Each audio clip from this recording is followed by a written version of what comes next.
Você falou uma coisa muito legal, que é o gestor ele ajudar o colaborador a encontrar significado para a vida dele. Exatamente. Quer dizer que o papel do gestor é muito mais do que pagar o cara, é ajudar o cara a entender o que ele vai fazer com aquele dinheiro, por exemplo, né? Vamos dizer assim, num certo sentido, como é que ele vai trazer o real sentido para a vida dele como resultado daquele trabalho que ele está desenvolvendo na empresa. Nós podemos ajudar, mas quem vai ter que chegar nessa descoberta é ele.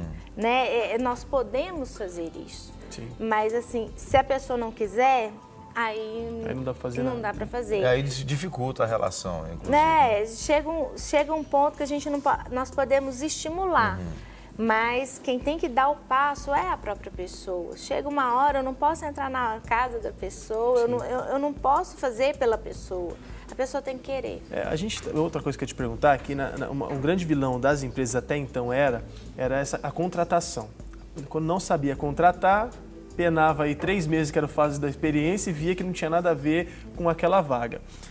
Isso hoje melhorou muito, né? Existem empresas especializadas, inclusive como a sua, que ajudam as pessoas na contratação, até na reeducação dos seus funcionários. Fala um pouco sobre a importância desse primeiro contato com o futuro funcionário, a contratação. Ali diz muita coisa da relação vindoura?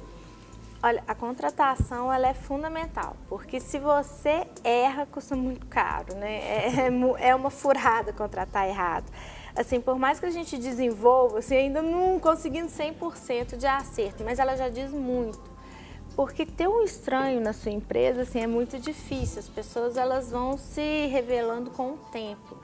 Mas a verdade é que tem que haver um casamento, e um casamento de propósito. Né? As empresas elas têm um propósito e as pessoas também.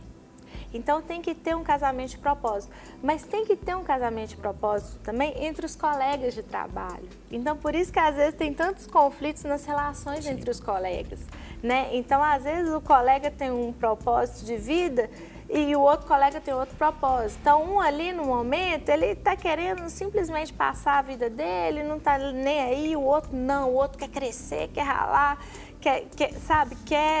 Quer contribuir e os dois estão trabalhando um do lado do outro e aí o conflito está armado, né? E aí, de repente, o chefe, ele tem uma cobrança, ele tem uma demanda e a equipe dele não está nem aí para aquela demanda e está todo mundo ali convivendo no mesmo ambiente e as relações ali estão acontecendo o tempo inteiro. Sim. Então, o ambiente de trabalho é um ambiente muito rico de relacionamentos, tanto relacionamentos saudáveis quanto relacionamentos não tão saudáveis assim. Sim, até estendendo um pouco para dentro do assunto empresa, a gente vê também essa questão do trabalhador, que ele trabalha muito, ele veste a camisa da empresa. Então, ele tem a empresa como lugar que ele gosta, ele vestiu a camisa, ele começa a trabalhar demasiadamente para conquistar até um plano de carreira. Aí, Mônica, acontece como eu vi muitas vezes.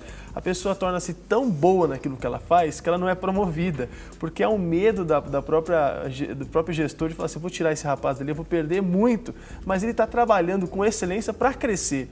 Como lidar com essa situação? Eu sei que foge um pouco do tema, mas como lidar com essa situação na empresa? Eu estou produzindo para ser excelente no que eu faço, eu sou excelente no que eu faço, o gestor fica com medo de me substituir porque não vai ter excelência naquilo que outrora estava fazendo. A verdade é que ninguém é insubstituível, né? Ninguém é substituível. A verdade é essa. Mas se a pessoa está tão bom naquilo que ela está fazendo, ela não vai ficar muito tempo. Ou ela vai para a concorrência, não tem jeito. O mercado puxa, ou um outro, ou alguém da empresa vai ver. Se ela é tão boa, uma hora ela vai ser vista. Não precisa ficar estressado, né? Não tem como o chefe segurar por muito tempo. Então, para essas relações de trabalho serem muito produtivas, né? Inclusive para completar o propósito da empresa, tem que haver um limite de aproximação, mas também de distanciamento, nesse caso, né? Você não pode chegar muito perto, mas também não pode chegar muito longe, estar muito longe. É uma relação, ela é dinâmica, não tem uma receita pronta, né? Alguns momentos você tem que afastar, mas outros você tem que se aproximar. Vamos ilustrar isso, porque eu sei que você trouxe um vídeo para mostrar. Dá pra gente ilustrar tudo isso que você está falando aqui? Então vamos rodar esse vídeo que a Mônica trouxe pra gente dar uma ilustrada no que estamos falando aqui. Vamos lá.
essa criança Teofranco Miranda, técnica da qualquer.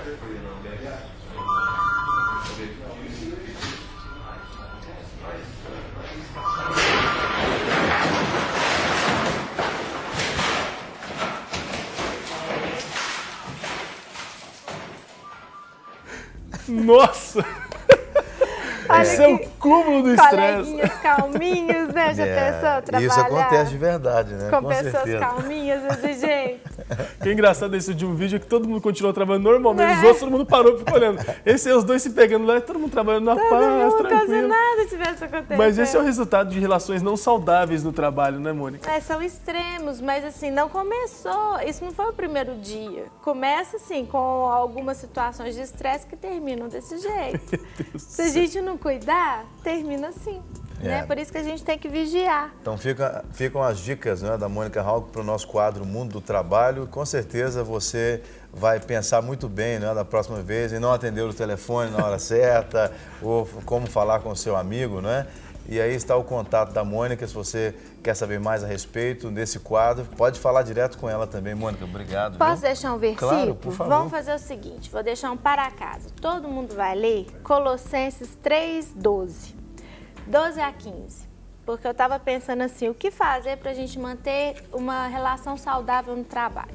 Se a gente ler Colossenses 13, de 12 a 15, a gente vai ver como a gente deve tratar nosso colega de trabalho. Então, nós vamos falar de como a gente deve suportar, perdoar e ter relações de amor e de perdão todos os dias. Ótimo. E aí a gente vai tratar o nosso colega com mais paz, com perdão. E aí a gente não vai chegar naquele ponto que a gente viu o vídeo.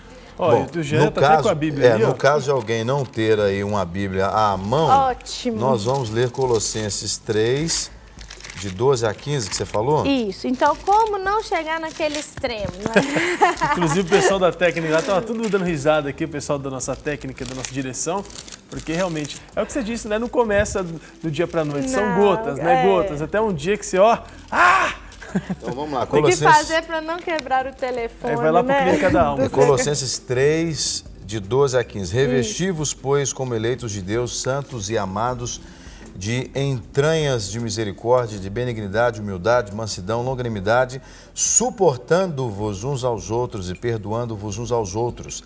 Se alguém tiver queixa contra o outro, assim como Cristo vos perdoou, assim fazei vós também. 14. E sobre tudo isto revesti-vos de amor, que é o vínculo da perfeição. E a paz de Deus, para a qual também fostes chamados em um corpo, domine em vossos corações e sede agradecidos. E eu acho que o 16, você falou até o 15? Eu vou ler o 16 também, que eu acho que vale.